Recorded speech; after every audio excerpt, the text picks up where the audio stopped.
મારા ધર્મજન પ્રભુનો આશીર્વાદ ચેનલમાં હું આપ સર્વનું સ્વાગત કરું છું. પ્રભુએ તમને અને અમને બધાને સારી તંદુરસ્તી આપી છે, સાચી સંભાળી રાખ્યા છે. એ બદલ પહેલાં તો ઈશ્વરનો આભાર માનીએ. ફરી એકવાર પ્રભુએ આ પ્રાર્થના કરવા માટે સમય આપ્યો છે, તક આપી છે અને એને યોગ્ય આપણને ગણ્યા છે. એ માટે ઈશ્વરનો આભાર માનીએ. આ નાની પ્રાર્થનામાં પણ પ્રભુ આપણી પાસે અને આપણી સાથે છે એ વિશ્વાસથી અત્યારે જ્યારે આપણે આજના શુભ સંદેશનું ચિંતન મનન કરીએ. આજનો શુભ સંદેશ યુહાનો 21 કડી 1 થી 6. તેમાં પ્રભુ ઈસુ સજીવન થયા છે અને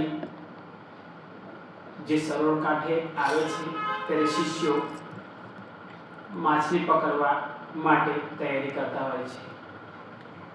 અને જ્યારે શિષ્યો માછલી પકડવા માટે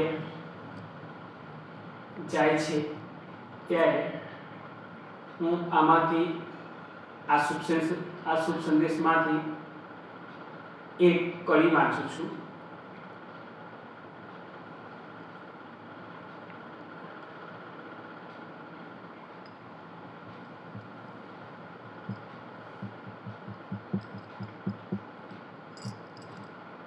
ત્યારે ઈસુના વહાલા શિષ્ય પિતરને કહ્યું, એ તો પ્રભુ છે. વહાલા ધર્મજન, જ્યારે શિષ્યો જે મહેનત કરે છે માછલી પકડવા માટે, પણ એમને કંઈ હાથ લાગતું નથી. પણ જ્યારે પ્રભુ ઈસુ પરોઢ થતા આવે છે ત્યારે એ ઈસુ છે એ શિષ્યો તેમને ઓળખી શકતા નથી. ત્યારે પ્રભુ ઈસુ શિષ્યોને કહે છે કે જમણી બાજુએ જાળ નાખો એટલે માછલી મળશે. અને એવું જ થાય છે મારા ભક્તજનો. જ્યારે શિષ્યો જાળ નાખે છે ત્યારે એમાં અઢળક માછલીઓ ફસાઈ જાય છે. પવિત્ર બાઇબલમાં એવું લખેલું છે કે 153 માછલીઓ એમાં ફસાય છે, પણ તો પણ એ જાળ તૂટતી નથી. અને ત્યારે શિષ્યોને ખબર પડે છે કે આ તો પ્રભુ છે. જ્યારે પ્રભુ કહે છે કે જાળ તમે નાખો, ત્યાં સુધી શિષ્યો તેમને ઓળખતા નથી. આપણા જીવનમાં પણ વહાલા ભક્તજનો આવું જ છે. આ જાળ નાખવી એટલે એ આજના જમાનામાં જાળ નાખવી એટલે એ રીતે કે પ્રભુ આપણને એવું કહે છે કે મેં તને જે આજ્ઞા આપી છે એ પ્રમાણે તું ચાલ.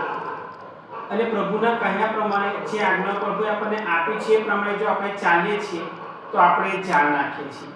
અને એ જાળમાં એ સમયમાં ઘણી બધી માછલીઓ ફસાય છે પ્રભુના કહ્યા પ્રમાણે.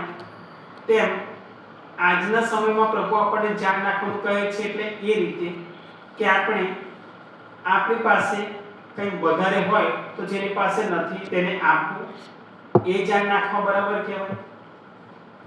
જે ઘરમાં કંકાસ છે, જે ઘરમાં પ્રાર્થના નથી થતી, એ ઘરમાં આપણે જઈને પ્રાર્થના કદાચ કરી શકીએ અને એમના ઘરમાં પ્રભુની શાંતિ ઉતરી આવે એ રીતે જાણ નાખી શકીએ.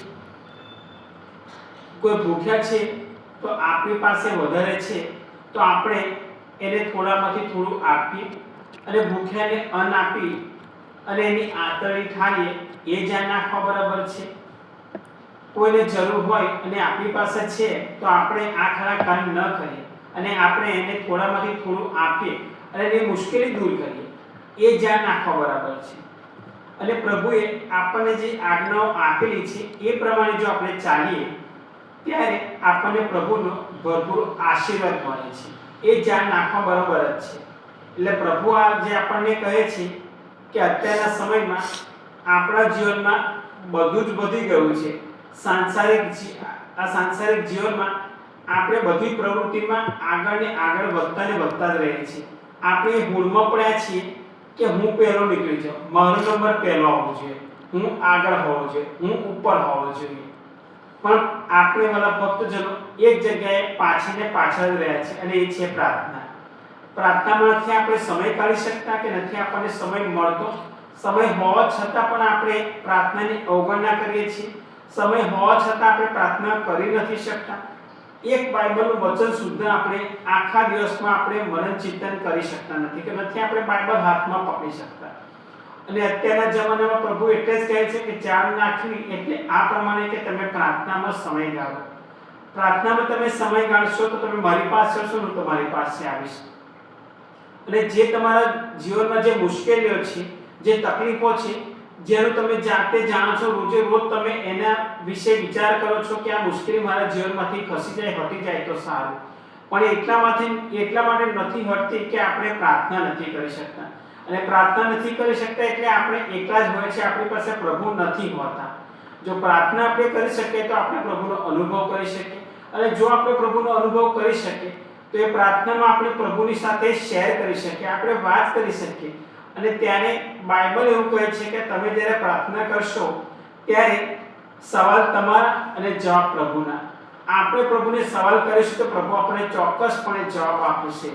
પણ એ ત્યારે જ થઈ શકશે વાલા ભક્તોનો કે આપણે પ્રાર્થના કરી શકીએ. જો પ્રાર્થનામાં આપણે લીન રહીશું તો પ્રભુ આપણને ચોક્કસ આપણી મુશ્કેલીમાંથી આપણને ઉગારશે. આપણને જે કંઈ તકલીફ હશે તે પ્રભુ આપણે વહેલી તકે દૂર કરશે. આપણને સાચો પ્રભુ રસ્તો બતાવશે. પણ એ ત્યારે જ વાલા ભક્તજનો છે કે આપણે જાણ નાખવી પડશે. અને એ જાણ નાખવી એટલે આજના જમાનામાં પ્રાર્થના કરવી.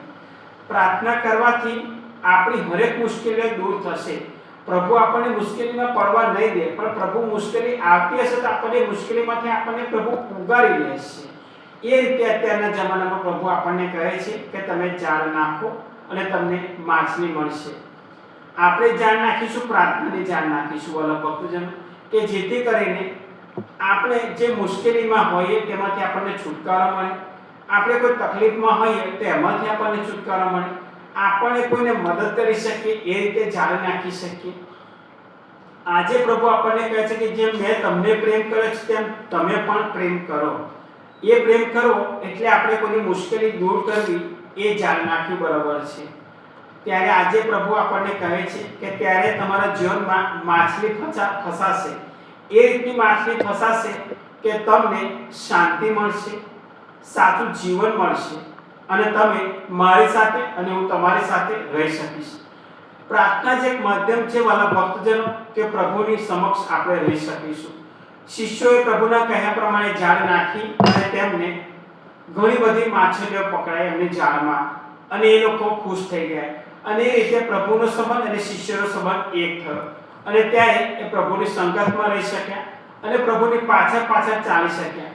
અને આજે એટલે જ ધર્મસભા આપણી પ્રભુના 12 શિષ્યોને આજે યાદ કરે છે કે એ લોકોએ પ્રભુની પાછળ ચાલ્યા છે. એ લોકો પ્રભુની પાછળ ચાલ્યા છે. એક યહૂદા ઇસ્કરિયોતને બાદ કરતા બીજા બધા જ શિષ્યો પ્રભુની સંગતમાં રહ્યા છે, પ્રભુના કહ્યા પ્રમાણે ચાલ્યા છે. જેમ જેમ પ્રભુએ કહ્યું તેમ તેમ શિષ્યોએ કર્યું. અને આજે એ લોકોને પ્રભુની સાથે સાથે એમનું પણ ઊંચું નામ લેવામાં આવે છે કે આ પ્રભુના સાચા શિષ્યો હતા. આપણે આજે પ્રભુના સાચા શિષ્ય બનવું હોય તો પ્રભુ કહે તે પ્રમાણે કરવું પડશે. અને તે ખાસ મુદ્દાની વાત જો કરીએ તો આપણા જીવનમાં પ્રાર્થનાનું લેવલ ઘટી ગયું છે. પ્રાર્થનાનું સ્તર 0% થવા માંડ્યું છે. વાલા ભક્તજનો, આપણે બાઇબલ આપણા ઘરમાં પડ્યું હોય છે, બાઇબલ આપણા ઘરમાં ખુલ્લું પડ્યું હોય છે, તો પણ આપણે હાથમાં લેવાની વાતો દૂરની રહી આપણે તેની સામે નજર પણ નથી કરી શકતા. અને મોબાઈલમાં આપણે રચાઈને પચા રહીએ છીએ. ત્યારે આજે પ્રભુ આપણને કહે છે કે જો તમારા જીવનમાં મુશ્કેલી દૂર થતી ન હોય તો એનું એક મોટું કારણ છે કે તમે મારી પાસે આવતા નથી. તમે મારી પાસે નથી આવતા એ કે તમે પ્રાર્થના નથી કરી શકતા. અને એટલે જ તમારા પ્રશ્નનો કોઈ હલ થતો નથી, તમને જવાબ નથી મળતો. જો આપણે પ્રાર્થના કરી શકીશું તો પ્રભુ આપણને જવાબ આપશે. આપણા જીવનમાં પ્રભુ આપણને આ મુશ્કેલીમાંથી દૂર કરશે. આપણે પણ એવી જાણ રાખીએ કે જે જાણમાં આપણે અને પ્રભુ એક જગ્યાએ રહી શકીએ. વાલા ભક્તજનો, આપણે પ્રભુની પાસે રહી, પ્રભુની સાથે રહી, પ્રાર્થના થકી, કારણ કે આપણા જીવનમાં પ્રાર્થના એક એવું માધ્યમ છે કે જે હરેક પ્રશ્નનો હલ છે, હરેક દુઃખનું નિવારણ છે. આપણા જીવનમાં જો પ્રાર્થના હશે તો વાલા ભક્તજનો, આપણે કોઈ જગ્યાએ પાછા નહીં પડીએ. ભલે ગમે તે મુશ્કેલી આપણા જીવનમાં આવશે, પણ આપણે એનો સામનો કરી શકીશું, કારણ કે આપણા જીવનમાં પ્રાર્થના થકી પ્રભુ આપણા જીવનમાં છે, આપણી સાથે ને આપણી પાસે છે. પવિત્ર બાઇબલમાં 366 વાર પ્રભુએ કહ્યું છે કે હું તમારી સાથે છું. આજે આપણે પ્રભુને કહીએ કે પ્રભુ, તમે તો અમારી સાથે છો જ, પણ વાલા પ્રભુ, અમે તમારાથી દૂર થયા છીએ. આજે આપણે પ્રભુને કહીએ, પ્રભુ, હું પણ તારી સાથે છું. અને આજે હું અને પ્રભુ, આપણે ને પ્રભુ એક થઈ જઈએ અને આપણે પ્રભુની સાચા દિલથી, પૂરી શ્રદ્ધાથી પ્રાર્થના કરીએ, જેથી કરીને આપણા જીવનમાં જે કંઈ મુશ્કેલીઓ હોય, જે કોઈ પ્રશ્નનો આપણને જવાબ ન મળતો, તો એ હલ કરનાર એકમાત્ર પ્રભુ છે. આપણે માનવ છીએ, પ્રભુ છીએ, એ પ્રભુ છે. પ્રભુ જે કરી શકશે આપણે નહીં કરી શકીએ વાલા ભક્તજનો.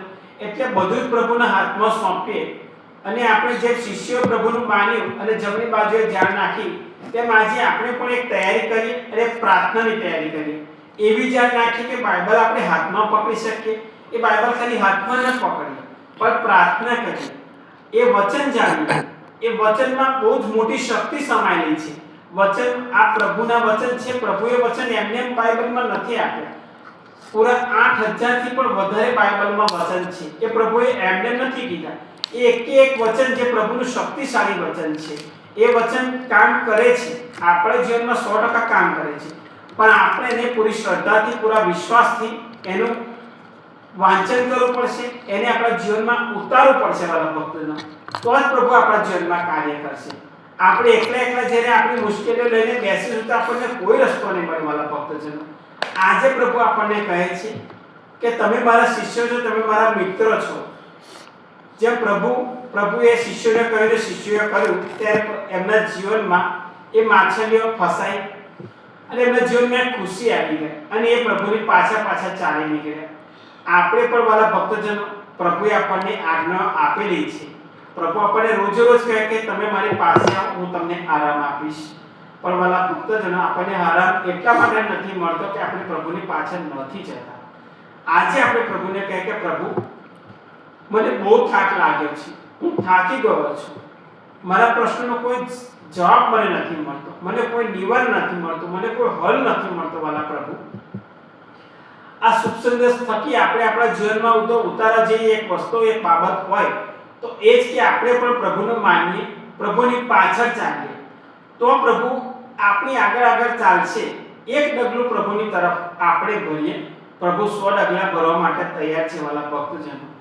તો આ પ્રાર્થનામાં આજે આપણને પ્રભુ એ જ શીખ આપે છે કે તમે મારું કહ્યું કરશો તો તમે જીવન પામશો. જો આપણે પ્રભુનું કહ્યું નહીં કરીએ તો આપણે જીવન ખોઈ બેસીશું. નિરાશા અને હતાશા એ જ આપણા જીવનમાં રહેશે. અને જો પ્રભુનું કહ્યું આપણે કરીશું તો આપણા જીવનમાં પ્રભુ આવશે વાલા ભક્તજનો. તો આપણે આપણા જીવનમાં શાંતિ, આનંદનો અને સાથે સાથે આપણા જીવનમાં પ્રભુ ઈસુ ખ્રિસ્ત છે એ આપણે અનુભવ કરી શકીશું. આ પ્રાર્થના અમે મારા પ્રભુ ઈસુ ખ્રિસ્ત દ્વારા કરીએ છીએ. આમીન.